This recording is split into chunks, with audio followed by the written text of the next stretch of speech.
আমাদের মাদ্রাসা যারা পড়ে তাদের সবচেয়ে বড় সমস্যা হতে হীনমন্যতায় ভোগা। তারা মনে করে আমরা মাদ্রাসায় পড়ি, আমাদেরকে বাইরের স্কুলের ছেলে মেয়েরা আমাদেরকে টিচ করে যে তোমরা মাদ্রাসায়, তোমরা হুজুর। আরে হুজুর, তোমরা কি জানো হুজুর কে ছিলেন? হু ইজ দ্য হুজুর? হু ওয়াজ দ্য হুজুর? হুজুর ছিলেন মানব ইতিহাসের সেরা মানব হযরত মুহাম্মদ মুস্তাফা সাল্লাল্লাহু আলাইহি ওয়াসাল্লাম। আর তোমাকে হুজুর বলে তুমি লজ্জা পাও? তোমাকে হুজুর বলে তুমি লজ্জা পাও? মাদ্রাসা মানে কি জানো? মাদ্রাসা, মাদ্রাসা মিম দাল রা সিন।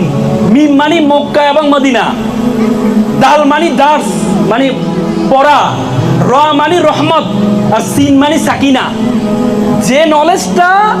যে নলেজটা মক্কার মদিনার নলেজ, যেটা পাঠ করলে রহমত এবং সাকিনা পাওয়া যায়, সেটা হচ্ছে মাদ্রাসা। তার মানে মক্কা মদিনা নলেজ মানে কি? মক্কা ছিলেন, মক্কা হচ্ছে কি? আল্লাহর ঘর আছে মানে